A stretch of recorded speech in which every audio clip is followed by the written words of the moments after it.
Palnadu university మంచి భవిష్యత్తు కోసం తెలుగు విద్యార్థులు ఇష్టపడే యూనివర్సిటీ.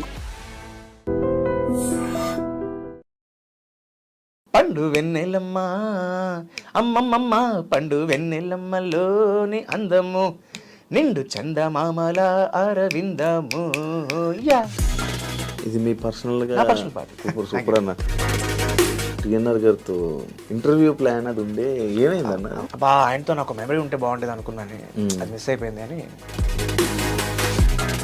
చిరంజీవి గారు ముందు బిగిన్ స్టెప్ మ్యాచెస్ అప్పుడు స్టార్ క్రికెట్స్ అప్పుడు టైంలో వేసారంట. ఏంటన్న రియాక్షన్ అప్పుడు? నేను కరెక్ట్గా టైంకి అని వేయంగానే ఎదురుకుంటావు వచ్చి నన్ను హగ్ చేసుకో, బా భలే చేసావా.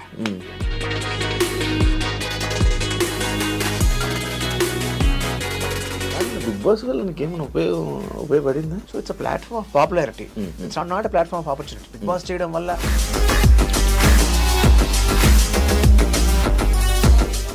బిగ్ బాస్ వల్ల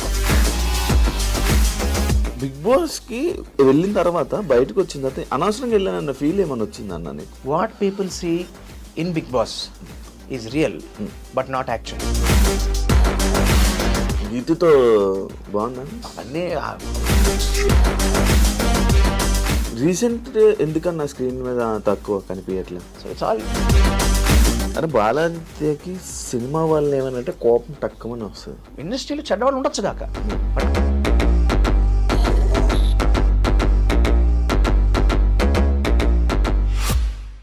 హాయ్ హలో నమస్తే, నేను మీ anchor Shiva. Welcome to iDream Media. ఈరోజు మన ముందున్న గెస్ట్ బాలాదిత్య అన్న.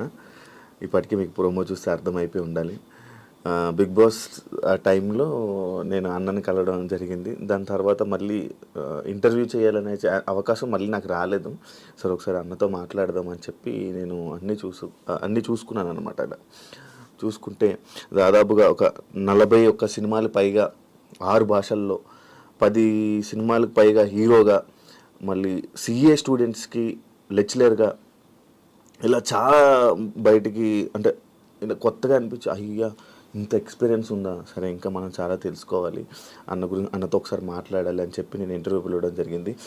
అన్నతో మాట్లాడి మనకు తెలియని విషయాలు తెలుసుకునే ప్రయత్నం అయితే చేద్దాం. హాయ్ అన్న, ఎలా ఉన్నారు? బాగున్నారు? హాయ్ అన్న, సూపర్ యాజ్ ఆల్వేస్. నేను మీవి ప్రతి ఒక్కటి ఫాలో అవుతుంటా కదన్న. అప్పుడప్పుడు కొన్ని నా ఇంటర్వ్యూలో ఒక కామెంట్ పెట్టి దాని తర్వాత మళ్ళీ నాకు ఫోన్ చేసి అలా కాదు ఫస్ట్ ఫుల్ ఇంటర్వ్యూ చూడండి దానికి మీకు అర్థం అవుతుంది అని చెప్పడం నాకు మంచిగా అనిపించింది అన్న. అండ్ అదే కాకుండా గీతితో బాగుందన్న. హౌస్లోని మీ ఇద్దరికి డిస్కషన్ అయిన తర్వాత బయటకు వచ్చాక మీరు ఆమె ఏదో హాస్పిటల్ ఇష్యూ హెల్ప్ చేసిన తర్వాత తను స్టోరీ పెట్టి అంత జరిగింది ఏంటన్న కథ? వాళ్ళ నాన్నగారికి అనుకోకుండా మాట్లాడుతున్నప్పుడు వాళ్ళ మదర్ మాట్లాడారు. అమ్మ ఫోన్ చేసి ఇలాగా ఆయనకి బాగాలేదు, ఇలాగ మెడ్రాస్ వెళ్దాం అనుకుంటున్నాం, స్టంట్లు వేయాలన్నారు, చాలా రిస్కీగా ఉంది, చాలా కాస్ట్ చెప్తున్నారు. అదేంటి సరే నాకు అంటే మన జీవితంలో మనకి కొన్ని వరాలు దొరుకుతాయి. ఆ వరాలు ఏంటి అంటే దేవుడు ఇచ్చిన వరాలు ఏదో మ్యాజికల్గా అవి ఉండవు, మనుషుల రూపంలో ఉంటాయి. అలా నా జీవితానికి దొరికిన ఒక వరం ఆదర్శ్ అన్నపరెడ్డి అని ఒక డాక్టర్. ఆయన ఎవరో కాదు, మన సన్షైన్ గురువారెడ్డి గారి అబ్బాయి. అలాగే లిటిల్ సోనియా సినిమాలో నా చెల్లిగా యాక్ట్ చేసిన బన్నీ కావ్య వాళ్ళ సొంత అన్నయ్య. సో తను నాకు చాలా చాలా ఇష్టమైన వ్యక్తి. ఇంకా అసలు అది ఒక వేరే లెవెల్. అది నాకు ఎంత ఇష్టమైన తర్వాత దాదాపు ఒక స్పెషల్ ఎపిసోడ్ చేయాలి మనం. సో తన ద్వారా నాకు అక్కడ డాక్టర్స్ చాలామంది కాంటాక్ట్ ఉంటాయి. లేదమ్మా నాకు ఇక్కడ తెలిసిన వాళ్ళు, నా ఫ్రెండ్సే చాలా మంచి వాళ్ళు, నేను మాట్లాడతానని చెప్పి వాళ్ళతో మాట్లాడితే ఆయన అద్భుతంగా ట్రీట్ చేశారు. వాళ్ళు అనుకున్న దానికన్నా చాలా తక్కువ కాస్ట్లో చాలా సేఫ్గా 2 స్టంట్స్ వేసి ఆయన he's out of danger. So అది నేను చేశాను అనుకుంటుంది, నేను చేసింది డాక్టర్లు చేశారు, ఆదర్శ వాళ్ళు అయింది పని. అది అప్పటికి మీ ఇద్దరికి కొంచెం డిస్కషన్ హౌస్లో అది క్యారీ చేసేవాళ్ళని. దాని తర్వాత మంచిగా అనిపించింది. మంచి సర్కిల్ బాలాదిత్య కానీ బాగా పొగిడింది అన్న నీ గురించి. పొగిడిందంట? ఓకే. అవన్నీ హౌస్లో ఉండేవి హౌస్ వర్కే, బయటకు వచ్చాక అయిపోతాయి. కాదన్న బిగ్ బాస్ వల్ల నీకేమైనా ఉపయోగపడిందా? నాకే కాదు ఎవరికి కూడా. బిగ్ బాస్ అనేది ఒక ప్లాట్ఫామ్ ఆఫ్ పాపులారిటీ. అంటే మళ్ళీ మనం ఉన్నాం అనేది మనం తెలియని వాళ్ళందరికీ మళ్ళీ గుర్తొస్తాం. So it's a platform of popularity, it's not a platform of opportunity. Bigg Boss చేయడం వల్ల సింగర్ల పాటలు ఆపర్చునిటీలు వస్తాయి, యాక్టర్లకి వేషాలు వస్తాయి, అలా ఉండదు. మేబీ అప్పటిదాకా పాపులర్ కాని వాళ్ళు మేబీ వాళ్ళకి ఏమన్నా కొత్త వాళ్ళకి రావచ్చు కానీ, బట్ జనరల్గా అంతకుముందు ఆల్రెడీ పాపులర్గా ఉన్న వాళ్ళకి బిగ్ బాస్ వల్ల కొత్తగా ఆపర్చునిటీస్ రావు నాకు తెలిసి. బిగ్ బాస్కి వెళ్ళిన తర్వాత బయటకు వచ్చిన తర్వాత అనవసరంగా వెళ్ళానన్న ఫీల్ ఏమైనా వచ్చింది అన్న నీకు? లేదు, రాలేదండి. నేను చాలా ఎంజాయ్ చేశాను బిగ్ బాస్. మీరు ఎంజాయ్ చేశారు, బట్ బయట ఆడియన్స్కి లైక్ బాలాదిత్య ఏంటి ఇలా ఉన్నాడు అంటే కొంతమంది మంచిగా అనుకున్నారు, కొంతమంది అరే ఎందుకు ఇలా ప్రతిదీ టేక్ ఇట్ ఈజీ లాగా లైట్ తీసుకోవడం, ఎందుకు ఇలా చేశారనే కొన్ని టాక్ కూడా మారింది. అంటే దానివల్ల ఏమైనా ఇబ్బంది అయ్యిందా నీకేనా బయట అనేది? ఎవరికైనా సరే బయటకు వచ్చి చూసుకున్న తర్వాత, అసలు నువ్వు కూడా బిగ్ బాస్కి వెళ్ళావు కాబట్టి ఒక విషయం చెప్తున్నా. What people see in Bigg Boss is real but not actual. తేడా ఉంది రెండింటికి. ఏమిటి తేడా అంటే అదేం స్క్రిప్టెడ్ కాదు, మనకేం చెప్పరు, అది జరిగింది రియలే కానీ యాక్చువల్ కాదు. ఎందుకు యాక్చువల్ కాదు అంటే, ఇప్పుడు ఫర్ ఎగ్జాంపుల్ నేను 10 పాయింట్లు మాట్లాడుకున్నాం. 10 పాయింట్లు మాట్లాడుకోవడంలో ఫర్ ఎగ్జాంపుల్ ఈ వీక్ నన్ను లేపాలి, నువ్వు మాట్లాడిన 9 పాయింట్లు రాకుండా నా ఒక్కడి 9 పాయింట్లు వచ్చి నువ్వు చిరాకు వచ్చి లేచి వెళ్ళిపోయావు. ఆదిత్యన్న ఏం మాట్లాడాడబ్బా, అసలు శివకి మాట్లాడిన రాక లేచి వెళ్ళిపోయాడు అని ఒక ఇంప్రెషన్ కలుగుతుంది. ఇప్పుడు ఇది రియలే బట్ యాక్చువల్లా కాదు. అంటే అన్నీ ఇలా చేస్తారని నేను చెప్పట్లా, కుదరదు కూడా. ఒక్కొక్కసారి వాళ్ళకి కొంత చూపించాలంటే చాలా చాలా లేపాలి. ఆ ప్రహసనంలో ఏమవుతుందంటే చూసుకునే ప్రతివాడు ఇదేంటి నేను ఇలా కనిపించానా, ఇది ఇలా అయిందా, ఇది ఎలా అనిపించిందా అని ఒక షాక్లో బాధపడతారు. అది కొన్నాళ్ళు ఉంటుంది, అది ఎవరికైనా ఉంటుంది, నేననే కాదు ఎవరికైనా ఆ ఫీలింగ్ కనిపిస్తుంది తప్ప. బిగ్ బాస్ హౌస్లో చాలా చాలా మంచి విషయాలు ఉన్నాయి, చాలా నేర్చుకోవాల్సిన అంశాలు ఉన్నాయి. నేనే కదా, అగైన్ ఎవరికైనా సరే it all depends on how we take it. ఏ మనిషి కూడా సంపూర్ణంగా మంచివాడు కాదు, సంపూర్ణంగా చెడవాడు కాదు. ప్రతి మనిషి సమయాన్ని బట్టి సందర్భాన్ని బట్టి వాళ్ళ మంచితనం చెడతనం బయటపడుతూ ఉంటుంది. సో నన్ను ఇలా అనుకున్నారు అలా అనుకున్నారు మనం ఒకళ్ళ గురించి అనుకుని ఒపీనియన్స్ ఫామ్ చేసిన వల్ల ఊరిగేది ఏమీ ఉండదు. సో నాకు అందుకనే నేను దానివల్ల పెద్ద ఏం ఎఫెక్ట్ అవ్వలేదు.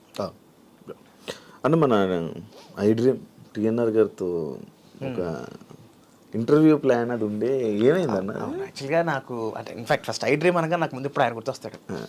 ఎందుకంటే ఆయన పాపం I think if I'm not wrong ఆయన కోవిడ్ టైంలో మే మంత్లో ఆయన కాలం చేశారు. నాకు మార్చ్లో ఫోన్ చేశారు ఒకసారి. ఫోన్ చేసి ఇలాగ బాలాజీ గారు మీరు చేద్దాం అనుకుంటున్నాం అంటే చాలా సంతోషం సార్ అది పాయింట్స్ మాట్లాడుతూ డిస్కషన్లో ఆయనకు తెలిసిన విషయం ఏంటంటే June 13th నేను చెప్పాను ఆయనకి, March 10th నా బర్త్డే అండి, June 13th యాక్టర్గా నా బర్త్డే అండి. అవునా సార్ ఎన్ని ఏళ్ళు పూర్తి అవుతున్నాయంటే 30 ఏళ్ళు పూర్తి అవుతున్నాయండి అన్న. సార్ అదిగా సార్ అకేషన్ అయితే ఇది కాదు ఇలా కాదు, నేను మీ గురించి ఇంకా చాలా పాయింట్స్ రాసుకుంటాను, మీరు నాకు క్లారిఫై చేయండి, ఎందుకంటే మనం ఒక 3 hours షో చేద్దాం. సార్ 3 గంటలు ఎవరు చూస్తారు సార్? కాదు కదా సార్, అంటే మీకు చైల్డ్ ఆర్టిస్ట్ నుంచి జర్నీ ఉంది కదా, సో నేను ఒక్కొక్కరి గురించి కాయిన్ చేస్తున్నా, చూసేవాళ్ళు చూస్తారంటే దాని ఒక రికార్డులో ఉంటుంది కదా. 30 years ఆఫ్ జర్నీ గురించి మీరు డీటెయిల్గా మాట్లాడడం అనేది మీకు మెమరీగా ఉంటుంది, ఆడియన్స్కి ఇన్ఫర్మేటివ్గా ఉంటుంది, చాలా చాలా కొత్త విషయాలు తెలుసుకోవచ్చు కదా మీ నుంచి అని చెప్పి ఆయన ఆల్మోస్ట్ ఒక 1-2 months చాలా కాన్స్టెంట్ టచ్లో ఉండేవారు. సార్ ఈ పాయింట్ అనుకుంటాను, ఇది నిజమేనా, ఇది ఇలా జరిగిందా, ఏదో బంగారు బ్లడ్ షూటింగ్ అప్పుడు హీరోయిన్ కోసం బిస్లరీ బాటిల్స్లో ఆవిడ స్నానం చేసింది చెప్పి పెద్ద టాక్ వచ్చింది కదా, నిజమేనా? నేను ఆ సినిమాలో ఉన్నాను. అంటే నేను అరే ఈ పాయింట్ నీకు ఎలా తెలిసింది అనుకునే అంశాలు చాలా ఆయన రీసెర్చ్ చేశారు. అన్ఫార్చునేట్లీ ఆయన మేలో కాలం చేశారు. నాకు అసలు అంటే అఫ్ కోర్స్ ఆయన losing him itself is a very big pain. That too ఆయనతో నాకు మెమరీ ఉంటే బాగుండేది అనుకున్నాను, అది మిస్ అయిపోయింది అని. Is a wonderful journalist. ఆయన గొప్ప క్వాలిటీ ఏంటంటే చిన్న చిన్న డీటెయిల్స్ కూడా బాగా నోట్ చేసుకుని ఆయన అడుగుతారు. It's a very great quality of his. ఇప్పుడు 33 years అన్నా నీ ఇండస్ట్రీ జర్నీ? ఈ June 13th 35th ఇయర్లోకి ఎంటర్ అవుతాను. 35th ఇయర్లో. ఎలా ఉందన్న ఈ 35 సంవత్సరాలు నీ ఇండస్ట్రీ ఎక్స్పీరియన్స్? అద్భుతంగా. ఇప్పుడు ఎంత బిజీ అన్న ఇండస్ట్రీ? ఇప్పుడు నాట్ వెరీ బిజీ. నువ్వు అంటే సినిమాల పరంగా కంప్లీట్ బిజీ ఏం కాదు నేను. నాకు ఇంకా మల్టిపుల్ ఫీల్డ్స్లో ఉన్నాను నేను apart from an actor. So ఆ రకంగా ఐఎమ్ కీపింగ్ బిజీ తప్పితే సినిమాల పరంగా నాకు యాక్చువల్గా సినిమాల పరంగా ఫుల్ బిజీగా ఉండాలని కోరిక, ఇంకా ఆ స్టేజ్కి రాలేదు. ఎందుకన్నా గ్యాప్ రావడానికి కారణం? గ్యాప్ రావడానికి కారణం నేను చదువుకోవాలనుకున్నా. బికాజ్ నేను చంటిగాడి సినిమా నాకు ఆఫర్ వచ్చినప్పుడు ఐ వాజ్ 17, ఇంటర్ సెకండరీ చదువుతున్నా. నాకు 98.3% వచ్చింది మా గ్రూప్లో. అబ్బో. సో అప్పుడు బిట్స్ పిల్లని అప్పుడే ఇంటర్మీడియట్లో. అవును, అప్పుడే 98లో మ్యాథ్స్ 100 నేను, ఇంటర్లో 150. సో నా గ్రూప్కి వచ్చిన పర్సంటేజ్ అప్పట్లో ఏంటంటే ఇంటర్మీడియట్ మార్క్స్ని బట్టి బిట్స్ పిలానీలో ఎంట్రన్స్ ఉంటుంది, సీట్ ఇచ్చేవాళ్ళు. అప్పటికే సెపరేట్ ఎంట్రన్స్ ఎగ్జామ్ లేదు. సో మా మదర్కి నేను పిలానీలో చదువుకోవాలి, బిట్స్లో చదువుకుంటే మంచి ఫ్యూచర్ బాగుంటుంది, కెరియర్ బాగుంటుంది అని ఆవిడ తాపత్రయం. కరెక్ట్గా ఆ టైం చండీగఢ్ సినిమా వచ్చింది. నాకు ఎలిజిబిలిటీ ఉన్నా నేను బిట్స్కి వెళ్ళలేదు అప్పుడు. మా అమ్మ చాలా బాధపడింది. అరే నువ్వు చదువుకోవాలిరా, లైఫ్లో చదువు ఉండాలి, అది చదువు అంటే కేవలం డిగ్రీ కాదు, అదొక కాన్ఫిడెన్స్ ఇస్తుంది మనకి, చాలా విషయాలు తెలుసుకుంటావు, ఆ నాలెడ్జ్ కావాలి, ఆ ఎక్స్పీరియన్స్ రావాలి నీకు, పైగా చైల్డ్హుడ్ నీ 70% ఆఫ్ చైల్డ్హుడ్ నీకు స్కూల్ లేదు అసలు. సో యూ డోంట్ నో, అసలు నీకు ఆ అవగాహన కంప్లీట్ లేదు. అట్లీస్ట్ డిగ్రీ వరకైనా ఇంజనీరింగ్ వరకైనా ప్రాపర్గా చదువుకుని తర్వాత కొన్నాళ్ళు ఉద్యోగం చేసి అనుభవం తెచ్చుకుని డబ్బులు సంపాదించుకుని నీకంటే ఒక ధైర్యం తెచ్చుకుని దెన్ బై 25 or 26 అప్పుడు ఎంటర్ అవ్వు. ప్లస్ నీలో కూడా ఒక మ్యాన్లీనెస్ ఉంటుంది. చిన్న కుర్రాడు ఈ టైంలో ఇప్పుడు అబ్బాయి హీరో అంటే అంటే నేను అప్పుడు మై ఆన్సర్ వాజ్ రెండు చెప్పాను, అమ్మ నేను చిన్న కుర్రాడిని అన్న విషయం నాకు తెలుసు, కానీ ఇప్పుడు చిన్న కుర్రాళ్ళే హీరోగా వచ్చి ట్రెండ్ నడుస్తుంది. అప్పుడు ఆయన మన ఉదయ్ కిరణ్, తర్వాత తరుణ్, ఆయన తారక్ అన్న అప్పుడప్పుడే ఫ్రెష్గా వస్తున్నారు. తనీష్ ఇంకా రాలి అప్పటికి, తనీష్ ఇంకా రాలి. తారక్ అన్న, మన అల్లు అర్జున్ ఆయన అప్పుడే లాంచ్ అయ్యారు. సో సేమ్ ఇయర్ ఇన్ఫ్యాక్ట్ 2003 ఆయన కూడా. సో ఇప్పుడు నాకు ఈ ఆపర్చునిటీ వచ్చింది. కొన్నాళ్ళ తర్వాత ఈ ట్రెండ్ ఉంటుందో లేదో, అండ్ ఇక్కడ మనకేమీ వెనకాల ఎవరు లేరు మనల్ని పెట్టి సినిమాలు తీయడానికి. So this is the right opportunity నా ఉద్దేశం. రెండో విషయం అంటే నేను ఇప్పుడు చదువుకోవట్లేదని ఫీల్ అవుతున్నాను కదా, at any point of time in my life నేను ఒక ప్రాపర్ క్వాలిఫికేషన్తో నా లైఫ్ నేను ఫుల్ఫిల్ ఇట్, నేను ఇచ్చిన మాట నిలబెట్టుకుంటాను అని చెప్పడం వల్ల నేను 1940లో గ్రామం అనే సినిమాకి నేషనల్ అవార్డు వచ్చింది. So then I took a break. I thought this is the right time. ఎందుకంటే అప్పటికే 25 ఏళ్ళు దాటిపోయినాయి. 25 దాటలే, ఇంకా 20 దాటేసాయి. 2024లో ఉన్నాను అప్పుడు, 2009 అనుకుంటుంది. సో 24. సో ఐ థాట్ ఈ ఏజ్ దాటితే ఇంకా చదవడం కష్టం. చదువు మనకు అంటే అప్పటికే 6 ఏళ్ళు హీరోగా చేసిన వాడిని, అప్పటికే కష్టం, ఇంక ఈ ఏజ్ దాటితే ఇంకా కష్టం అని చెప్పి ఇంకా then I took a break తీసుకుని కంపెనీ సెక్రటరీ అనో కోర్స్ చేశాను. కంపెనీ సెక్రటరీ అంటే మనకి ఇప్పుడు సిఏ లాగో, సిఏ, సిఎస్, ఐసిడబ్ల్యూఏ మూడు కూడా సిస్టర్ కోర్సెస్. సో అలాగా సిఎస్ చేశాను అనమాట. ఇప్పుడు కూడా సిఏ స్టూడెంట్స్కి మీరు? అవును, సిఏ వాళ్ళకి ఫ్యాకల్టీగా ఉన్నారు ఇప్పటికే ఉన్నారు. ఇప్పటికి స్టిల్ 2013లో స్టార్ట్ చేశాను. సిఏ ఇంటర్లో ఫైనాన్షియల్ మేనేజ్మెంట్ ఒక సబ్జెక్ట్ ఉంటుంది, అది మ్యాథ్స్, అది కూడా మ్యాథ్స్ బేస్డ్. సో ఆ ఫైనాన్స్ సబ్జెక్ట్ అది, ఫైనాన్షియల్ మేనేజ్మెంట్ నేను గత 12 ఏళ్ళుగా టీచ్ చేస్తున్నా. కొన్నేళ్ళు ఫిజికల్ చెప్పాను రాజమండ్రి, హైదరాబాద్, విజయవాడలో. ఇప్పుడు వన్ ఫిన్ ఇండిగో లెర్న్ అని ఒక ఆన్లైన్ ఇన్స్టిట్యూట్ అనమాట. కాదండి, మీరు సిఏగా ఎందుకు చేయరు మరి జాబ్? చెప్తున్నా కదా, నా ప్యాషన్ అది కాదు. ఉద్యోగం అంటే విత్ డ్యూ రెస్పెక్ట్స్, ఆ పని చేసే వాళ్ళకి ఇష్టం కాబట్టి వాళ్ళు చేస్తున్నారు. That doesn't give me high. అప్పుడు నేను కొన్నాళ్ళు సీరియస్గా జాబ్ ట్రై చేశాను, ప్రాక్టీస్ పెట్టాను, ఉద్యోగం చేశాను. ఇక్కడ సాటిస్ఫాక్షన్, జాబ్ సాటిస్ఫాక్షన్ అక్కడ లేదు. మొత్తం జాబ్ సాటిస్ఫాక్షన్ కానీ జాబ్ సాటిస్ఫాక్షన్ లేదు. కానీ వర్క్ మొత్తం మీకు వచ్చు. ఏది? సిఏకి సంబంధించిన మొత్తం. సిఏ కాదు, సిఎస్ అంటే ఒక లీగల్ సైడ్ ఆఫ్ సిఏ అనుకోవచ్చు. అంటే మోర్ ఆఫ్ కంపెనీకి సంబంధించిన లీగాలిటీ ఆఫ్ కంపెనీ చూసుకునే వ్యక్తి. కాకపోతే కామన్ సబ్జెక్ట్స్ ఉంటాయి, సిఏకి, సిఎస్కి, ఐసిడబ్ల్యూఏకి సబ్జెక్ట్స్ కామన్ ఉంటాయి. అందుకని నేను సిఏ వాళ్ళకి అంటే సిఎస్ కూడా టీచ్ చేశాను, బట్ సిఏకి ఎక్కువ కాలం చేశాను. ఓకే. అంటే 41 సినిమాలు పైగా చైల్డ్ ఆర్టిస్ట్ అంతే. 41 సినిమాలు అన్ని 6 భాషలు. తెలుగు, హిందీ, తమిళ్, ఇంగ్లీష్, కన్నడ, మలయాళం. ఎలా అన్నా అప్పుడు వేరే లాంగ్వేజెస్లో అప్పట్లో నా ఆఫర్లు అంటే అప్పట్లో ఎందుకు వచ్చిందంటే ఆఫర్ నాకు 90s టైంలో టిల్ ఆల్మోస్ట్ 2000 వరకు అన్ని ఇండస్ట్రీస్కి చెన్నై హబ్. అక్కడ మెడ్రాస్లోనే నీకు తమిళ ఇండస్ట్రీతో పాటు తెలుగు ఇండస్ట్రీ అక్కడే ఉండేది. ఎంతమంది లేరు అక్కడ తెలుగు, ఇప్పటికే ఇంకా చాలా మంది ఉండిపోయారు. సో మలయాళం ఇండస్ట్రీ వాళ్ళు అక్కడ ఉండేవాళ్ళు. అలాగా నాకు చాలామంది హిందీ వాళ్ళు కూడా అక్కడికి వచ్చి అంటే అక్కడ యాక్టర్స్ పికప్స్కి వచ్చిన వాళ్ళు ఉండేవాళ్ళు. సో అలాగా ఆ టైంకి అక్కడ హబ్ కాబట్టి నాకు I got the opportunity to work in different languages. ఒక సినిమా తర్వాత ఒక సినిమా, అంతే కదా. ఇప్పుడు భాషలు ఎలా వస్తాయి మనకి? వచ్చా అన్న నీకు ఇప్పుడు 6 భాషలు? 6 భాషలు రావు. తెలుగు, హిందీ, తమిళ, ఇంగ్లీష్ వచ్చు. మరి ఎలా మేనేజ్ అన్న? అప్పుడు నేర్చుకుంటాం, బట్టి నేర్చుకుంటాం అంతే అప్పటికప్పుడు. ఇప్పుడు బాలాదిత్య అంటే బాలనటుడు కాబట్టి బాలాదిత్య కాదు. ఒరిజినల్ నా పేరులోనే ఉంది. కాకపోతే అది చిన్నప్పుడు మాస్టర్ ఆదిత్య అని పడేది. ఇప్పుడు నన్ను మామూలుగా పిలవడం కూడా అందరూ ఆదిత్య అని పిలుస్తారు ఎక్కువ. ఇండస్ట్రీకి వచ్చినప్పటికి ఏంటంటే నేను వచ్చే టైంకి ఆల్రెడీ ఆదిత్య ఓమన్ ఆయన హీరో ఉన్నారు. ఆయన ఉన్నారు. తర్వాత మన ఆదిపిని శెట్టి అన్నయ్య ఉన్నాడు, మన సాయి కుమార్ గారు అబ్బాయి ఆది ఆయన ఉన్నారు. సో మళ్ళీ చాలా ఆదిత్య కన్ఫ్యూజన్ అయిపోతుంది అని చెప్పి, సరే బాల ఎలాగో ఉంది కదా అని బాల ఆదిత్య అని అప్పుడు దాన్ని అటాచ్ చేసాం. ఒరిజినల్ ఉన్న పేరు రికార్డ్స్ అయితే ఉంది పేరు, కాకపోతే చిన్నప్పుడు ఇప్పుడు వాడాల స్క్రీన్కి. కానీ బాల ఆదిత్య అని చెప్పి ఇలా సరే అది కూడా కలిసిపోయింది, కలిసి బాలనటుడు కాబట్టి బాల అంటే హీరోగా సినిమాలు చేసి హీరో ఎందుకని ఆపేసినావు మళ్ళీ అలా కంటిన్యూ చేయలేదు? అంటే ట్రెండ్ మారుతున్న కొద్ది. అంటే ఇప్పుడు సిఎస్ చదవడం కోసం అని చెప్పి నేను ఒక అది చాలా టఫ్ కోర్స్. దాంట్లో ప్రాబ్లం ఏంటంటే ఒక గ్రూప్లో 4 పేపర్లు ఉంటాయి, ఒక పేపర్ పోయింది అనుకో 4 మళ్ళీ రాయాల్సిందే, మిగతా 3 పాస్ అయినా సరే. సో అలాగా చాలా చాలా కష్టం అని చెప్పి నేను కంప్లీట్గా మానుకుని మొత్తం ఇండస్ట్రీకి అసలు నేను సినిమాలు చూడాల. నేను సిఎస్ పాస్ అయ్యే వరకు సినిమాలు చూడడానికి కొంతకాలం చూడలేదు. సిఎస్ ఫైనల్ ఎగ్జామ్స్ అప్పుడు ఆ ప్రిపరేషన్ ఉన్న టైంలో 15 నెలలు నా జీవితంలో నేను సినిమా థియేటర్కి వెళ్ళకుండా ఉండడం అంటే అది నాకే చాలా పెద్ద ఇది. బట్ అది అలా తపస్సులో చదివితే కానీ అవ్వదు. సో అలాగా బ్రేక్ తీసుకున్నాను. ఆ బ్రేక్ అలా ఎక్స్టెండ్ అయిపోయింది. మనకి ఇండస్ట్రీలో ఏంటంటే out of sight is out of mind. So కాబట్టి తప్ప నేను చదువుకోవడం కోసం బ్రేక్ తీసుకున్నాను. చదువు అయిపోయింది, అప్పటికే మర్చిపోయాను. 4 ఏళ్ళు అయిపోతే ఆబ్వియస్లీ మర్చిపోతారు కదా. కానీ ఇప్పటికి ఇండస్ట్రీ చాలా మారింది కదా, చేంజెస్ చూసావు? చాలా మారింది.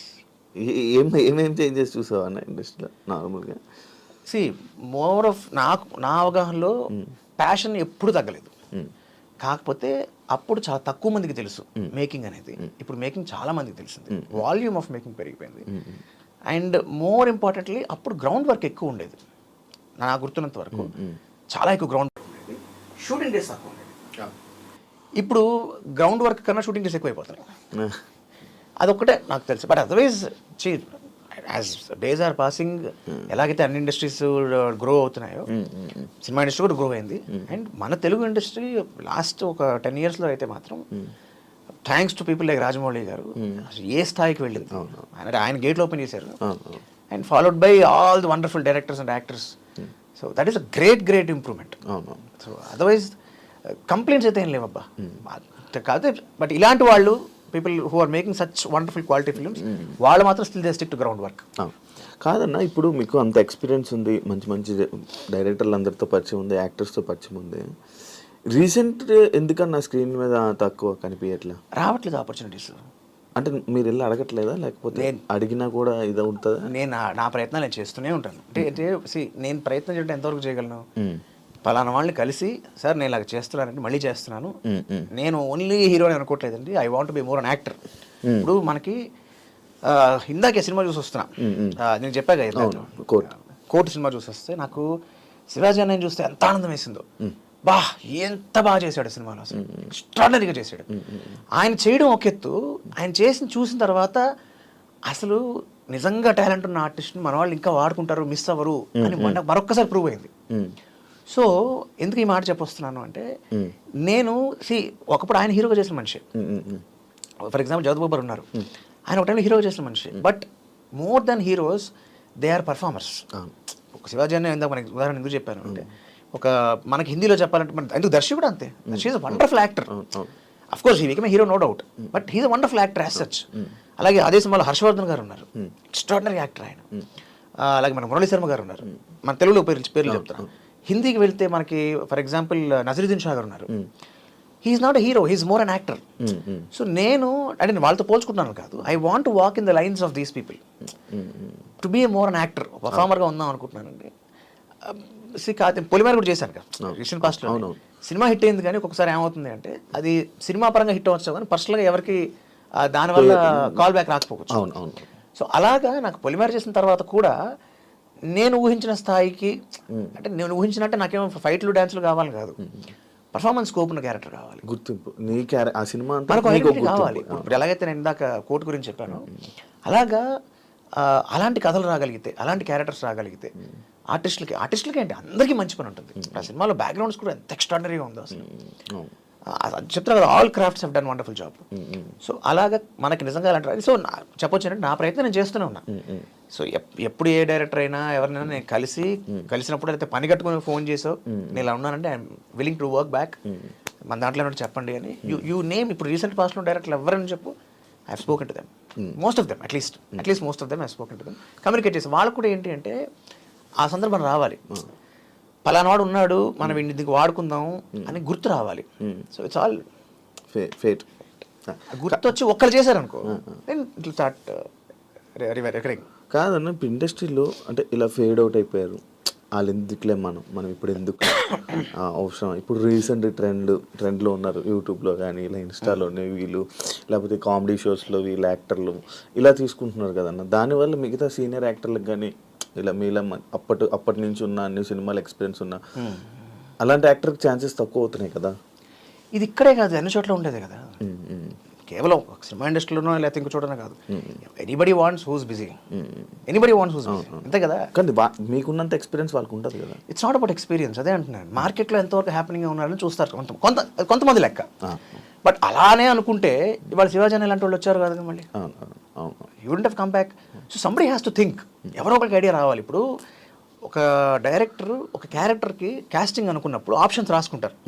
ఇప్పుడు ఈ పర్ఫార్మెన్స్ స్కోప్ ఉన్న మంచి క్యారెక్టర్ ఉంది, సినిమాలో హాఫ్ అన్ అవరే ఉంటుంది కానీ చాలా మంచి స్కోప్ ఉంది, ఈ క్యారెక్టర్ సూటబిలిటీలో ఉన్న ఏజ్ గ్రూప్లో ఉన్న పర్ఫామ్ చేయగలిగిన ఆర్టిస్టులు ఎవరు, ఒక నవదీప్ లేకపోతే ఒక బాలాదిత్యో లేకపోతే ఒక శివబాలాజీయో అని వాళ్ళు గుర్తు రావాలి.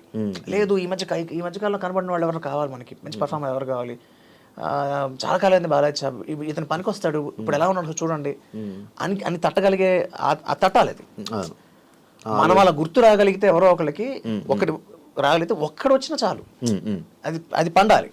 మనకి సినిమా ఇండస్ట్రీలో ఏంటంటే ఇట్స్ ఆల్ అంటే చాలా విషయాలు కలిస్తే కానీ ఒక సక్సెస్ రాదు. అందుకే సక్సెస్ చాలా తక్కువ మనకి. సో అలా అన్నీ కుదరాలి. అంటే మీ అన్నయ్య గారు హీరోగా చేసిన సినిమా అంటే రిలీజ్ ఉదయం అయిపోయిందంటే ఏంటన్నది అందం సినిమా పేరు. 2001 May 9th ఆ సినిమా రిలీజ్ అవ్వాల్సింది. సంతోషం సినిమా ఉంది కదా నాగార్జున గారు, సంతోషం సినిమాతో పాటు రావాల్సిన సినిమా ఇది, same day. So MS Reddy గారు ప్రొడ్యూసర్ ఆ సినిమాకి. సో ఫర్ సమ్ రీజన్స్ వాళ్ళ ఎందుకు చేయలేదో నాకు తెలియదు కానీ, సో పోస్టర్లు పడిపోయి ఆడియో రిలీజ్ అయిపోయింది. చాలా గ్రాండ్గా చేశారు ఆడియో రిలీజ్, చాలా మంది పెద్ద వాళ్ళు గెస్ట్లుగా వచ్చారు, అంతా అయిపోయింది. దానికి శ్రీనివాస్ రెడ్డి గారు డైరెక్టర్, చాలా కామెడీ సినిమాస్ చేశారు శ్రీనివాస్ రెడ్డి అన్నయ్య. So he was the director of the film. So రావాలి, సడన్గా సినిమా రాలేదు. అసలు ఫస్ట్ సినిమా రిలీజ్ అవ్వాల్సిన మామూలు షాక్. పాపం almost 1 year he was in depression. ఎందుకంటే ఒక ఫస్ట్ సినిమా ఎవరికైనా కెరియర్లో చాలా చాలా ఇంపార్టెంట్. హిట్ ఫ్లాప్ వచ్చిన తర్వాత సినిమా అయిపోయిందంటే ఎంత బ్యాడ్ నేమ్, ఎంతమంది డబ్బులు అడ్వాన్స్లు ఇచ్చిన వాళ్ళు, సినిమా అయిపోయింది. ఆల్బమ్ చాలా మంచి ఆల్బమ్, నాకు ఇప్పటికీ పాటలు గుర్తున్నాయి. దాంట్లో ఒక పాట ఉంటుంది, నింగికి రంగుల హరి విల్లందం, నేలకు తొలకరి చిరు జల్లందం, నీరెండకు నిగనిగలద్దే నీ అందం, అప్పుడే విరసిన అరవిందం, ప్రేమదాని మకరందం, ఆ మకరందం నిండిన హృదయం, సత్యం శివం సుందరం. చాలా మంచి ఆల్బమ్ యాక్చువల్గా. ఈ పాట ఎంఎస్ రెడ్డి గారు రాశారు. సో మంచి హిట్ ఆల్బమ్ అప్పట్లో. అది మళ్ళీ రిలీజ్ చేయడం, ఓటీటీకి ఇవ్వడం. అప్పట్లో ఓటీటీ ఇప్పుడు 2001 అదే ఇక్కడ ఓటీటీ ఇప్పుడు ఇక్కడికే ఇప్పుడు వచ్చినాయి. అలాంటి సినిమాలు చాలా ఉన్నాయి, చాలా పెద్ద పెద్ద వాళ్ళ సినిమాలు అయిపోయి ఉన్నాయి. సో అది హీరోయిన్స్ అందరినీ అక్క అక్క అలా పిలవడం ఏంటన్నా నార్మల్గా, ఎందుకన్నా? మరి నేను పిల్లాను కదా అప్పుడు. ఇప్పుడు నేను యాక్ట్ చేసిన వాళ్ళ హీరోయిన్స్ ఫర్ ఎగ్జాంపుల్ రోజా గారు, రామకృష్ణ గారు, రంభ గారు, వాళ్ళందరితో నేను ఇట్లా ఆడుకునేవాడిని. నా క్యారెక్టర్లు కూడా ఎలా పడేవంటే ఏదో 1 day 2 days కాదు, 15 రోజులు 25 రోజులు ఉండేవి. ఆబ్వియస్లీ ఒక ర్యాప్ డెవలప్ అవుతుంది. రోజు సెట్లో కూర్చున్నాయి. బంగారు కూడా అయితే 3 నెలలు ఉన్నా ఒక సెట్లో. సో వాళ్ళని ఇంకా అక్క అని అడ్రస్ చేస్తారు, అంతే కదా. అవును, ఇప్పటికీ స్టిల్ పిలుస్తుంటారు కదా ఆ రిలేషన్. అంటే రోజా అక్క అయితే నేను ఎప్పుడు కలిసినా కూడా అక్క అని పిలుస్తాను. రంభ గారిని కలిసింది లేదు, చాలా కాలం అయింది. కలిసినా కూడా అక్క బాగున్నారని అంటాం కదా. రిలేషన్ ఉందా అన్న, ర్యాప్ ఉందా ఇప్పటికి ఎవరితో? రోజా గారితో. అందరూ ఓన్లీ రోజా గారితో? అప్పటి వాళ్ళల్లో రోజా గారితో అంతే, ఇంకెవరితో? ఇంకా మిగతా వాళ్ళు తక్కువ. రామకృష్ణ గారు 2 సార్లు కలిసారు. అప్పుడు కలిసినప్పుడు ఫస్ట్ టైం ఆవిడ చూసినప్పుడు గుర్తుపట్ల. నేను పలానా, ఒరే నువ్వా, నువ్వు ఎంత టార్చర్ చేసేవాడు చిన్నప్పుడు, అసలు ఎంత అలరవాడు నువ్వు అని చెప్పి ఆవిడ వరకు షేర్ చేస్తుంది పక్కన. చెప్తున్నారు బ్రాట్ హీజ్ అమ్మో అని చెప్పి చాలా అలర్ చేసేవాడిని. సో అలాగా ఆవిడ, ఆమని గారు, సో ఇలా వీళ్ళు చిన్నపిల్లాడు అక్క అని పిలుస్తారు కదా. కానీ అది ఇప్పటికీ అలా కంటిన్యూ అయిపోతుంది. అంతే కదా, ఆ బాండింగ్ అలాగే కంటిన్యూ అవుతుంది కదా. చిరంజీవి గారు ముందు విఎన్ స్టెప్ మ్యాచెస్ అప్పుడు స్టార్ క్రికెట్స్ అప్పుడు ఉన్న టైంలో వేసారంట, ఏంటన్న రియాక్షన్ అప్పుడు?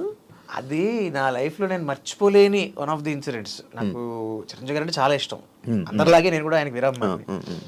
అయితే క్రికెట్ మ్యాచ్ అవుతుంటే వెంకటేష్ గారికి అనుకుంటా చిన్న ఇంజురీ అయింది.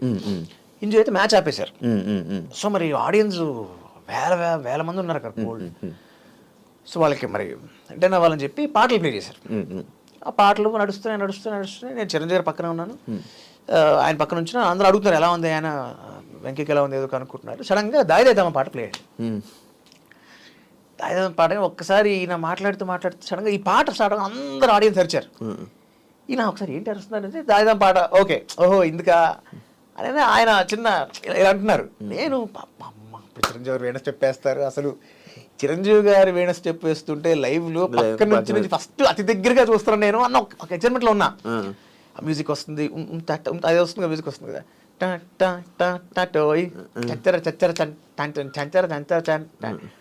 అంటున్న టైంలో నేను ఆయన కోసం ఎదురు చూస్తా. వేణ స్టెప్ వచ్చా సార్, వేణ స్టెప్ వచ్చా సార్, ఏసీ సార్ ఏ బాయా అని నేను కరెక్ట్గా టైంకి అని వేయంగానే ఎదురుగుంటా ఆడియన్స్ అందరూ ఒక సముద్రం అలా లేచి పడితే ఎలా ఉంటుంది, ఒక్కసారి లేచి పడ్డారు. ఆయన గొప్పతనం ఏంటంటే సమయస్ఫూర్తి. అది అవ్వంగానే వెంటనే నా 2 భుజాలు పట్టుకుని ఇటు తిప్పి ఇటు చేయి అన్నారు. బీట్ అయిపోయింది, యాక్చువల్గా బీట్ అయితే అయిపోయింది, but he wanted to justify all 4 sides. ఇటు తిప్పి అంటే చిరంజీవి గారు మన భుజం మీద చెయ్యేసి పట్టుకుని తిప్పి చెయ్యి అని ఆయన చప్పట్లు కొడుతూ ఆయన విజిలేస్తూ ఇటు పక్క వాళ్ళందరూ మళ్ళీ ఒక ప్రవాహం, మళ్ళీ ఇటు తిప్పి ఇటు చేయి, ఇటు తిరిగి ఇటు చేయి అని అయిపోయాక 4 సార్లు చేశాను 4 directionsలో. చేసేసిన తర్వాత ఆయన వచ్చి నన్ను హగ్ చేసుకొని భలే చేసావా, చిరంజీవి గారి స్టెప్ మనం చేయడం ఏంటి, ఆయన మెచ్చుకోవడం హగ్ ఇచ్చి that's high, very high moment. అంత అది మరి స్టేడియంలో ఎంతమంది ఉంటారు? ఎన్ని వేల మంది వాళ్ళ సమక్షంలో. బట్ లైఫ్ టైం మూమెంట్ అదొకటి. ఇప్పుడు మళ్ళీ రీసెంట్గా ఏమైనా కలవడం జరిగిందా? రీసెంట్గా మన బాలకృష్ణ గారి 50 years ఫంక్షన్ దాంట్లో కలిశాను. మళ్ళీ కలిసాను. ఆయన మెమరీ అబ్బా బా చిరంజీవి గారి మెమరీ అంటే నేను ఐ గెట్ సో సర్ప్రైజ్డ్. నేను ఆ రోజు క్లీన్ షేవ్లో ఉన్నా, చాలా కాలం అయింది చిరంజీవి గారిని కలిసి, నేను దాదాపు 10 ఏళ్ళు అయినట్టుంది, గుర్తుపెట్టరు లేదో అని. మాల్లో ఉన్నారు ఆయన. స్వామి బాగున్నారు స్వామి, బాగున్నా, గుర్తుపట్టలేదేమో, నేను బాలాజీ స్వామి. ఏంటి స్వామి, ఏంటి స్వామి, నేను బాలాజీ స్వామి, నేను చైల్డ్ ఆర్టిస్ట్, హీరోగా చైల్డ్ ఆర్టిస్ట్ మీ ఏంటి స్వామి అక్కడ మతిమరపు అనుకుంటున్నారా అండి?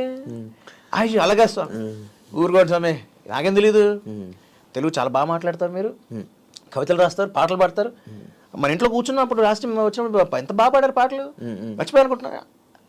చిరంజీవి గారి ఎప్పుడు వెళ్ళాను ఆయన ఇంటికి, ఎప్పుడు పాటలు పాడారు ఆయన ముందు పాట. ఆయన ఇంట్లో ఆయన క్రికెట్ మ్యాచ్ ముందర, ఈ మ్యాచ్ ముందు రోజు ఆయన ఇంట్లో పార్టీ ఇచ్చారు. సో ఇంటికి వెళ్ళినప్పుడు ఎవరు నరేష్ అన్నయ్య అనుకుంటా, అల్లరి నరేష్ అన్నయ్య చెప్పాడు, గాయచ పాటలు రాస్తారు సార్ అంటే. అవునా పాడా 4-5 పాటలు పాడా. సరే నేను పాడటం ఒక ఎత్తు, ఎప్పుడు దగ్గర 20 ఏళ్ళు అయింది జరిగే ఇన్సిడెంట్, అది ఇంకా ఆయన గుర్తుపెట్టుకున్నారు. అది ఇన్సిడెంట్ గుర్తుపెట్టుకోవడం కాదు, నేను ఆయన సరదాగా చిన్న జోక్ వేశారు చిరంజీవి గారు నాతో, ఏంటి నువ్వు ఇంత బాగా పాడుతున్నావు అయ్యా, నాకు ఇప్పటికి 2 ఏళ్ళు ఉన్నా నా పాడడం రావట్లేదు నాకు అసలు, నేను బొంగురు తీసి పాడితే జనాలు భరించారు నన్ను అని జోక్ వేశారు. జోక్ వేస్తే అయ్యో అదే సార్ బాగా పాడారు సార్, మీరు పడేవారు సార్, బాగా పాడారు, ఊరుకోయా మొహమాటం చెప్తున్నావు నువ్వు, అయినా నువ్వు 5 ఏళ్ళు ముందు వచ్చినా నేను 5 ఏళ్ళ తర్వాత చాలా ప్రాబ్లం అయిపోయింది తెలుసా, అయ్యో సార్ అలా అనకండి సార్ అంటే. He makes people so comfortable. అంటే ఆయన చిరంజీవి ఒక శిఖరం అబ్బా, మనం ఆయనతో ఉన్నప్పుడు he makes us so comfortable. అరే చిరంజీవితో ఉన్నాం అక్కర్లా అని హీ మేక్స్, ఆయన మన లెవెల్కి వచ్చి మనకి he will make us comfortable. ఆ పరిస్థితిలో ఈ జోక్ వేశారు ఆయన. ఇది ఆయన వేసిన జోకు, ఎప్పుడితే 18 ఏళ్ళు అయిపోయింది ఆల్మోస్ట్. ఈ జోక్ రాజారావు దగ్గర ఆయన చెప్తున్నాడు స్టేజ్ మీద. ఏమి ఎన్ని లక్షల కోట్ల మంది కలిసి ఉంటారు ఈ గ్యాప్లో, ఆయన ఎన్ని జోకులు అయ్యి ఉంటాయి. వాట్ ఎ మెమరీ అసలు. ఏది మర్చిపోరా అన్నీ. ఎక్స్ట్రాడినరీ. అంటే రైటర్గా కూడా వర్క్ చేశారు. ఏ మూవీ కన్నా స్టార్టింగ్ ఫస్ట్ రైటర్గా? లిరిసిస్ట్గా అయితే మా జయ గారే, ఆవిడే నన్ను లిరిసిస్ట్గా చేసింది ఆవిడ. ఇన్ఫాక్ట్ చంటిగాడప్పుడే నేను అప్పటికి పాటలు రాస్తున్నా. సో ఆవిడే ఉన్నారంటే ఇన్ఫాక్ట్ చంటిగా టైటిల్ సాంగ్ కూడా రాశాను నేను. కాకపోతే ఆవిడ పాయింట్ ఏంటంటే ఒకేసారి క్లబ్ చేయొద్దు మనం, నేను సెపరేట్గా లిరిసిస్ట్గా కూడా పరిచయం చేస్తానని చెప్పి ఆవిడ తర్వాత సినిమా ప్రేమికులు అనే సినిమాతో లిరిసిస్ట్గా ఆవిడ ఇంట్రడ్యూస్ చేశారనమాట. తర్వాత రెయిన్బోకి రాశాను. రెయిన్బో సినిమాలో మన వీరనాయతి గారి సినిమాకి రాశాను. రాజశేఖర్ గడ్డం గ్యాంగ్కి రాశాను. సో అలా ఒక 10 పాటల దాకా రాశాను. 10 పాటల దాకా మంచి అన్నింటిలో ఉన్నారన్న. మొత్తం అన్ని దాంట్లోని అన్ని రంగాల్లోని ట్రై చేసి ఒక్కొక్కటి ట్రై చేసి వదిలేసారా? డబ్బింగ్ ఆర్టిస్ట్గా ఉన్న వదిలేనా ఏం లేదు. అంటే మనకు అవకాశం రావాలే కానీ ఇప్పుడు నేను పాటలు రాస్తాను తెలిసిన వాళ్ళు అడుగుతాను నన్ను. నా సర్కిల్లోనే నేను పాటలు రాస్తాను తెలిసిన వాళ్ళు ఇప్పుడు సినిమా చేసినప్పుడు వాళ్ళు రిఫరెన్స్ ఇస్తారు. ఫర్ ఎగ్జాంపుల్ అవసరం శ్రీనివాస్ గారు ఉన్నారు. నాకు చాలా మంచి మిత్రుడు, చాలా మంచి మనిషి స్వతహాగానే. నాకు చాలా ఇష్టం, ఆయన అంటే ఇష్టం, ఆయన కూడా నేను రాసే పాటలు అంటే ఇష్టం. మన సత్యనారాయణ ఇష్టం, రాజేష్ బాబు చాలా ఇష్టం నా పాటలు. ఎంతమందికి రిఫర్ చేశాడు. నేను పాటలు బాగా ఫాస్ట్గా రాస్తానని నా మీద నాకు లేని నమ్మకం ఆయనకి నా మీద ఉంది. రీసెంట్గా ఏమైనా రాశారు సత్యరాజేష్కి మూవీ? రీసెంట్గా ఇంకో సినిమా కూడా వచ్చింది ఈ మధ్య. అవును, ఇప్పుడు వస్తున్నట్టుంది కదా, వస్తున్నట్టుంది. దానికి రాయలేదు కానీ అంతకుముందర స్టార్ మేకర్ అని సినిమా మణిశర్మ గారు మ్యూజిక్ డైరెక్టర్, దానికి రాయించాడు ఎన్నో సందర్భాలు. గడ్డం గ్యాంగ్ కూడా రాజబాబు రిఫరెన్సే. గడ్డం గ్యాంగ్ అయితే అసలు మరీ ఆశ్చర్యం. నేను అప్పటికి ఈ సిఎస్ ప్రిపరేషన్లో ఉన్నా, కాదు సిఏ ఫ్యాకల్టీగా ప్రిపరేషన్లో ఉన్నాను. ఫ్యాకల్టీగా మామూలుగా స్టూడెంట్గా చదవడమే చాలా కష్టం. ఒకళ్ళు టీచ్ చేయాలంటే ఇంకెంత కష్టం అది. చాలా అంత దాంట్లో ఉన్నా. సడన్గా ఒకరోజు ఫోన్ చేశాడు, బావ ఎక్కడున్నారా? ఇంట్లో ఉన్నా బావ. సరే నేను ట్యూన్ పంపిస్తున్నాను, పాట పంపించాను. బావా ఏం మాట్లాడుతున్నా అర్థం ఉందా? అసలు ఏం చేస్తున్నావు అని అడిగావు నువ్వు కనీసం? నేను పనిలో ఉన్నాను, ఒకలే పాట పంపించాను. బావా నేను చాలా సీరియస్ వర్క్లో ఉన్నాను, నా మూడ్ ఇప్పుడు ఎక్కడ లేదు, నా బుర్ర ఎక్కడ లేదు, దయచేసి ఇప్పుడు నన్ను వద్దు, ఇబ్బంది పెట్టకు. సరే ఓ పని, ఇంట్లో ఉన్నావు కదా, ఒక అరగంటలో వస్తావు కదా ఫిల్మ్ దగ్గరికి. ఏది ఇక్కడ నువ్వు రా చెప్తా అన్నాడు. ఎక్కడికి బా, నేను లొకేషన్ పంపిస్తాను అక్కడ వచ్చాయి అన్నాడు. లొకేషన్ పెట్టి వెళ్తే రాజశేఖర్ గారు జీవిత గారు కూర్చున్నారు. ఏంటి అది ఇచ్చాను పాటలు రాస్తావు నాకు తెలియదు, ఆడే చెప్తే తెలిసింది. ఊరిని దుంపదాకా ఇక్కడ పిలిచేవేంటి స్వామి, నువ్వు నన్ను ఎందుకు పిలిచావు? ఏంటి ఆయన సత్యనారాయణ చెప్తున్నారు నువ్వు బాగా రాస్తావంట కదా. అమ్మా అదేం లేదమ్మా, ఏదో బాగా అభిమానం అంతే. అలాగంటాడు మేడం, అయ్యాలి బాగా రాస్తారు అని చెప్పి. సరే ఒక పాట కావాలి నాకు అంటే, బాగా మేడం అది నేను కొంచెం నువ్వు ఎక్స్ట్రా మాట్లాడుకు, ఆవిడ చెప్పేది విను ఫస్ట్, మీరు సిచ్యువేషన్ చెప్పండి. సిచ్యువేషన్ చెప్పింది ఆవిడ. చెప్పిన తర్వాత ఇదిగో ట్యూన్ అది ఇచ్చా, నువ్వు ఎప్పుడు వీలైతే అప్పుడు నాకు ఒక 1 వీక్లో అంటే, మేడం నేను ప్రామిస్ చేయలేను, ఏమనుకోద్దు, నేను వేరే స్పేస్లో ఉన్నాను, వేరే జోన్లో ఉన్నాను, పైగా ఇది కామెడీ సాంగ్ అంటున్నారు అది, సో నేను ట్రై చేస్తాను మేడం, ఏమనుకోవద్దు. అలాగే అమ్మా, సరే అన్నయ్య బాగున్నారా, రాజశేఖర్ గారు బాగున్నారు, అయిపోయింది. పిల్లలు కనిపించారు. నేను అప్పుడు డీడీ కాలనీ ఉండేవాళ్ళం. సో మాకు అరగంట పట్టేది ఫిల్మ్ నుంచి డీడీ కాలనీకి వెళ్ళాను. సీడీ తీసుకుని కార్లో పెడితే, నేను ఎగ్జాక్ట్ ఇచ్చాను ఆనెస్ట్గా చెప్తాను, కార్ ఎక్కి కార్ దిగడానికి అరగంట పట్టింది నాకు. అరగంటలో పాట అయిపోయింది. పాట రాసేది అయిపోయింది పాట. ఆవిడకి వెంటనే ఫోన్ చేసి రాసి పంపిస్తే ఒక్క అక్షరం కరెక్షన్ లేదు. వెంటనే రాజ్బాబుకి ఫోన్ చేస్తే బావాలు అయిపోయి, నేను చెప్పాను నువ్వు రాస్తావు, నాకు లేని నమ్మకం నీకేంటి బావ అసలు ఇది అంటే, అంత ప్రేమిస్తాడు మనిషి. సో అదొక మెమరబుల్ ఇన్సిడెంట్ అనమాట నాకు. ఇప్పుడు ఈ రీసెంట్గా ఏమైనా రాయలేదన్న? ఈ మధ్య కాలం నేను రాయలే. రీసెంట్గా నార్మల్గా సాంగ్స్ రాసుకోవచ్చు కదన్న. రాసుకుంటా నేను ప్రైవేట్గా 250 పాటలు రాసుకున్నాను. ఉన్నాయి 250 పాటలు నా దగ్గర. 250 రెడీగా. ఇప్పుడు రెడీగా నువ్వు పాడమంటే నేను నాన్ స్టాప్గా 100 పాటలు పాడగలను. ఇప్పుడు 100 పాటలు పాడగలను నాన్ స్టాప్గా, అట్లీస్ట్ 100 పల్లవులు కూడా పాడగలను నాన్ స్టాప్గా. కొత్తవి ప్రైవేట్ సాంగ్స్. అబ్బా 100 ఉన్నాయి అన్ని. You name a genre, you name it. Romance కావాలి, మాస్ కావాలి, ఫన్ కావాలి, ప్యాథోస్ కావాలి, బ్రేకప్ కావాలి, డివోషనల్ కావాలి, ఇన్స్పిరేషనల్ కావాలి, ఎనీథింగ్ రెడీగా ఉన్నాయి. ఎందుకన్నా అవి అన్నీ రాసించో? అవి నన్ను నేను చెక్కునే ప్రాసెస్లో రాసుకున్నాను అవి. అంటే నేను ఎప్పుడైతే పాటలు రాయడం స్టార్ట్ చేశానో, ఆబ్వియస్లీ ఎవరైనా స్టార్టింగ్ రాసేటప్పుడు కొంచెం పదాలు చాలా గమ్మత్తుగానే ఉంటాయి. ఇది కాదు, మనం జెన్యున్గా ఒక రెగ్యులర్ రైటర్ లాగా రాయాలి అంటే బాగా ప్రాక్టీస్ చేయాలి అని చెప్పి నేను స్టార్ట్ రైటింగ్ సాంగ్స్. ముందు కవితలు రాసేవాడిని. కవితలు ఒకటి చెప్పడానికి దానికి ఒక ట్యూన్ కట్టి పాటగా చెప్పడానికి చిన్న డిఫరెన్స్ ఉంటుంది, వినసొంపుగా ఉంటుంది ట్యూన్ ఉంటే. ఒక్కసారి ఒక్క ఎగ్జాంపుల్ చెప్పాను. పాట కావాలా? ఎలాంటి పాట కావాలి? కవితగా అదే ఇప్పుడు చెప్పిన ఆ ట్యూన్. పండు వెన్నెలమ్మలోని అందము, నిండు చందమామల అరవిందము, రెండు వెండి మబ్బుల్లాంటి బుగ్గలు, బొండు మల్లెల్లాంటి కన్నెపిల్ల సిగ్గులు, నా గుండెల్లోన పూయించేను ప్రేమ మొగ్గలు. కవిత. పాట పండు వెన్నెలమ్మలోని అందము, నిండు చందమామల అరవిందము, పండు వెన్నెలమ్మలోని అందము, నిండు చందమామల అరవిందము, రెండు వెండి మబ్బుల్లాంటి బుగ్గలు, బొండు మల్లెల్లాంటి కన్నె పిల్ల సిగ్గులు, రెండు వెండి మబ్బుల్లాంటి బుగ్గలు, బొండు మల్లెల్లాంటి కన్నె పిల్ల సిగ్గులు, నా గుండెల్లోన పూయించేను ప్రేమ మొగ్గలు, పండు వెన్నెలమ్మ అమ్మమ్మమ్మ, పండు వెన్నెలమ్మలోని అందము, నిండు చందమామల అరవిందము. యా, ఇది మీ పర్సనల్గా పర్సనల్ పాట ఇది. నువ్వు ఎర్ర రంగు చీరాగట్టి రంగు రంగుల బ్లౌజు జుట్టి టింగు రంగమంటూ పోతుంటే, నీ సింగారాలు కావాలంటూ గింగీరాలు తిరుగుకుంటూ వంగి వంగి వస్తా నీ వెంటే, నువ్వు తెల్లని తుళ్ళని అల్లరి పిల్లవి చల్లని మనసుండే జాబిల్లివి, ఇల్లా నాపై కన్నులు ఎర్రన చెయ్యాలా, నేను పిలచిన పలకవు ఉలకవు కులకవు వలచిన వలపుల చిలకవు, నాతో తగువ మగువ దిగవ అలకల ఉయ్యాల, నన్ను మన్నించి వన్నించి లవ్వైనా చూపాల, పండు వెన్నెలమ్మ. ఇన్నున్నాయన్నా, ఈ లిరిక్ అమ్మో అదిరిపోయింది. ఇది సూపర్ అన్న.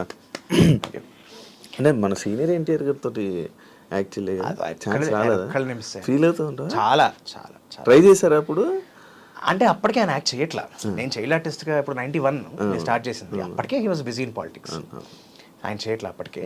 సో నేను బాలకృష్ణ గారితో 5 సినిమాలు చేశాను. సో బాలకృష్ణ గారిని అప్పుడు అడిగాను, అంకుల్ లాగా తాతగారిని చూడాలని ఉంది అంటే. ఒకసారి వెళ్ళినప్పటికి విపరీతమైన జనం చూశాను, నేను దూరం నుంచి చూశాను, బట్ మాట్లాడలేకపోయాను ఆయనతో. నాగేశ్వరరావు గారితో దగ్గర ఒక 50-60 రోజులు గడుపుంటాను నేను, చాలా దగ్గరగా. ఎందుకంటే 2 సినిమాలు చేశాను ఆయనతో.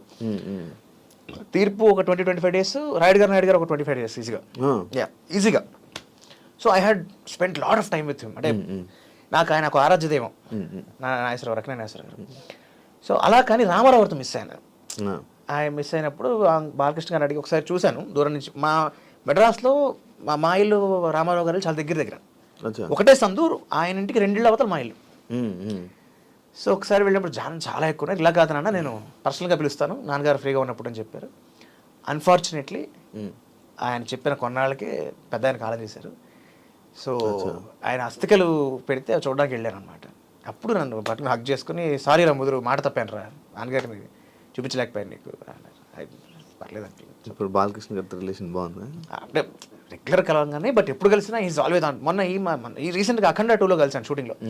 అన్నపూర్ణకి వెళ్తే డబ్బింగ్ చెప్పడానికి వెళ్తే అఖండ 2 అవుతుంది తెలిసింది. సరే ఒకసారి ఆయన పలకరిద్దామని వెళ్ళా.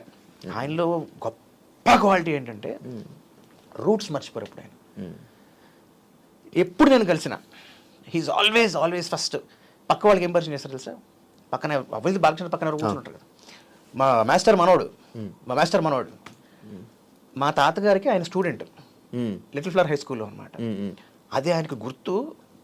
సరే ఎప్పుడు ఒకసారి ఎప్పుడు మా మాస్టర్ మనోడు అని చెప్తూ, sir I'm so glad sir, మీకు ఇంకా గుర్తు. హై ఎలా మర్చిపోతా, మీ ఇంటికి పొద్దున్నే ఎర్లీ మార్నింగ్ సైకిల్ వేసుకు వచ్చేవాడిని ట్యూషన్కి నేను పొద్దున్నే. రామారావు గారు అప్పటికి ఆల్వేస్ సూపర్ స్టార్, కానీ బాలకృష్ణ గారు సైకిల్ మీద వచ్చారు, ఆయన కార్లో వచ్చేవారు కాదు, సైకిల్ మీద వచ్చారు బాలకృష్ణ గారు. ఎర్లీ మార్నింగ్ 5 o'clock వచ్చేవారు. వచ్చి ట్యూషన్ ప్లస్ మళ్ళీ స్కూల్ అన్ని గుర్తు చేసుకొని మాట్లాడతారు ఆయన. ఎంత మర్యాద. బంగారు షూటింగ్ అప్పుడైతే అమ్మ ఇలా పరిచయం చేసుకోవడానికి వెళ్ళింది. ఇలాగా ఆయన కూర్చున్నారు, నమస్కారం అండి, నేను ఇలాగా మూర్తి గారి కోడలనండి. ఏ మూర్తి గారు అమ్మా?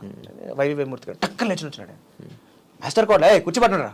అయ్యో పర్వాలేదు మీ పెద్దవారు కూర్చోండి, కూర్చోండమ్మా మా మాస్టర్ కోడలు మీరు కూర్చో. ఆయన కుర్చీ వేయించేవారు కానీ కూర్చోలేదు ఆయన. ఎంత మర్యాద ఆయనకి, ఆడవాళ్ళన్నా టీచర్లన్నా. సో అలాగనమాట ఆయన. నాకు మొన్న కూడా ఆయన చెప్తుంటే నాకు రూట్స్ ఎంత బాగా గుర్తుపెట్టినాడు ఆయన. కాదండి మరి సోషల్ మీడియాలో అప్పుడప్పుడు బాలయ్య గారి మీద ట్రోల్స్ వచ్చేది కోపం వస్తుందా? ఎవరికి ఉండదు కోపం, నీకు ఉండదా నాకు ఉండదా. పెద్ద ఆయన కాబట్టి ఆయన కోపం ఎక్కువసార్లు బయటపడుతుంది, నీది అది బయటపడదు. శ్రీదేవి గారితో నటించాలని మంచి మీకు ఉండేదంట? చాలా ఉండేది. ఎప్పుడు కోరిక అంటగా? చాలా కోరిక ఉండేది నాకు. అంటే ఫర్ 2 reasons. ఒకటి, నాకు ఆవిడ చైల్డ్ ఆర్టిస్ట్గా సినిమా కూడా చాలా ఇష్టం. సో ఒక చైల్డ్ ఆర్టిస్ట్ హీరోయిన్ అయినా అలాంటి హీరోయిన్ మళ్ళీ ఒక టైంలో ఇండస్ట్రీని వెళ్ళిన హీరోయిన్. సో ఆవిడ ఒక చైల్డ్ ఆర్టిస్ట్గా ఉన్న ఆవిడ అలా అయిన మనిషి వ్యక్తి ఆవిడ నటి. సో అలాంటి ఒక యాక్టర్తో వర్క్ చేయాలని అఫ్కోర్స్ స్వతహాగా కూడా ఆవిడ యాక్టింగ్ స్కిల్స్ కూడా చాలా ఇష్టం నాకు. సో అందుకని అనుకున్నాను. బట్ ఎలాగైతే పెద్ద ఆయన మిస్ అయ్యానో ఆవిడ కూడా కలవలేకపోయినప్పుడు నేను ఆవిడని ఒక దూరం నుంచి చూశాను. అంతే, కలవలే ఆవిడ కూడా కలవలేదు. ఆవిడ కూడా దూరం నుంచి చూసాను ఒకసారి. భానుప్రియ గారితో కూడా మీరు నటించిన? నటించలేదు కానీ కలిసాను. కవిత ఏదో రాశారని? అవును. అంటే ఇప్పుడు నేను ఇందాక అడిగా కదా, పాటలు రాస్తారు కదా, నేను రాయడానికి పాటకి ప్రతిదానికి ఒక ఇన్స్పిరేషన్ ఉంటుంది. ఇందాక నువ్వు విన్న పాట నాకు ఇన్స్పిరేషన్ ఎవరు తెలుసా? చెప్పండి, మీరా జాస్మిన్. సీరియస్లీ మీరా జాస్మిన్. అది ఏ సినిమా, గుడుంబా శంకర్ సినిమాలో పాట వస్తుంది టీవీలో. ఇది చిట్టినడుగు నేను చూస్తున్న పాట వస్తుంది. సడన్ గా వాల్యూమ్ పోయింది, సడన్ గా మ్యూట్ అయిపోయింది. ఏమైంది అర్థం కాల. రిమోట్ కొడుతున్నాను రావట్లా, టీవీ డబ్బా టీవీ, ఇది ఇప్పుడు మాట ఈ టీవీని కొడుతున్నాను, సౌండ్ రావట్లేదు. ఏమైంది ఆఫ్ చేసి ఆన్ చేస్తున్నాను, టీవీలో పాట చేస్తుంది, పాట అయిపోతుంది. సరే ఆమె చూస్తుంటే సౌండ్ లేకపోతే లేకపోతే నేను చూసేద్దాం కాసేపు అని చూస్తూ ఉంటే నాకు ఇన్స్పిరేషన్ వచ్చింది, పాట రాద్దాం వీడి మీద అని. అలాగా తెలిపి సో మెనీ సందర్భాలు. ఒకసారి బాధలో అనిపిస్తుంది, ఒకసారి ఎవరినో చూసినప్పుడు బాధేసి అనిపిస్తుంది, ఒకసారి ఒక రైలు ప్రయాణంలో అనిపిస్తుంది. సో అలాగా రకరకాల సందర్భాలు, సిచ్యువేషన్ బట్టి, సందర్భాన్ని బట్టి మనం అలా ఇన్స్పైర్ అవుతూ ఉంటాం కదా, అప్పుడు రాయాలనిపిస్తుంది. అలాగా భానుప్రియ గారిని కలవడమే నాకు ఒక మ్యాజికల్ మూమెంట్. నేను మన రామానాయుడు షోలో డబ్బింగ్ చెప్పడం కోసం వెళ్తున్నా. మామూలుగా మన డబ్బింగ్ షోలో బయట లైట్లు ఉంటాయి, బల్బులు ఉంటాయి. టేక్ అవుతుంటే ఆ బల్బ్ ఆన్లో ఉంటుంది. అది ఒక పింక్ కలర్ బల్బ్ జనరల్గా మనకు పెట్టేది. బల్బ్ ఆఫ్లో ఉంది.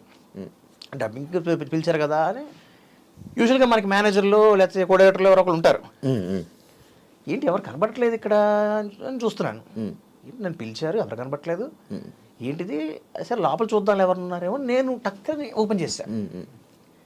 నాకు తెలియదు అప్పుడు భానుప్రియ డబ్బింగ్ చెప్తున్నారు లోపల. ఆ బల్బ్ పని చేయట్లేదంట, అందుకే టేక్ లైట్ ఆన్ అవ్వలేదు. సో అది నాకెందుకు మంచిది అని చూడు, ఆవిడ చూడగలిగాను. లైట్ ఆన్ ఉంటే ఎవరో డబ్బింగ్ చెప్తున్నారు అని వెళ్ళేవాళ్ళం కాదు. నేను ఎవరికో ఫోన్ చేసేవాను కదా. ఆమె ఏమో ఫుల్ చిమ్మ చీకటి, పోడియం దగ్గర టేబుల్ ల్యాంప్ వేసి ఆ డైలాగ్ సీన్ పేపర్ మీద బౌన్స్ అయిన లైట్తో ఒక చందమామ కనిపిస్తుంది నాకు. భానుప్రియ గారు ఒక సెకండ్ అలా బ్లాంక్ అయిపోయి ఉన్నాను నేను. బ్లాంక్ అంటే చాలా చిన్న పిల్ల వాయిస్ వాడిది. ఎవరు సారీ అనలేకపోతున్నా నేను. అనలేకపోతుంటే ఎవరమ్మా అది అనగానే టక్కన లైట్లు ఆన్ చేశారు. అని నేను అంటే సారీ అమ్మ, నేను క్షమించాలి, మీరు ఉన్నారని తెలియదు, నేను బై మిస్టేక్ టేక్. ఆదిత్య అమ్మ, బాలాదిత్య కదా? అవునమ్మా. బాగా చేస్తావయ్యా నువ్వు, చాలా బాగా యాక్ట్ చేస్తావు. నేను భానుప్రియ గారు నన్ను చూసి నన్ను మెచ్చుకుంటూ బాగా చేస్తావని చెప్పడం ఏంటి? అది we don't expect it happen. అసలు ఫస్ట్ ఆమెను చూడడమే ఓ షాక్. ఆ షాక్లో ఈవిడ మాట్లాడే మాటలు ఆ చీకట్లో చందమామలా కనిపించింది. తర్వాత గొంతేమో చిన్నపిల్ల గొంతు, ఎంత మృదువుగా మెల్లగా మాట్లాడుతుంది, నన్ను పొగుడుతుంది ఆవిడ. సరే బయటకు వచ్చేయాలి కదా, ఇంకా తప్పదుగా ఎంతైనా. ఇక్కడ కాళ్ళకి దండం పెట్టి, అమ్మ మీరంటే నాకు చాలా చాలా చాలా చాలా ఇష్టం, మీతో ఎప్పుడు వర్క్ చేయలేకపోయాను, some fine day I wish మీతో పనిచేయాలి. తప్పకుండా నాన్న, ఆల్ ది బెస్ట్ అని ఇంకా రాలేక బయటకు వచ్చాను.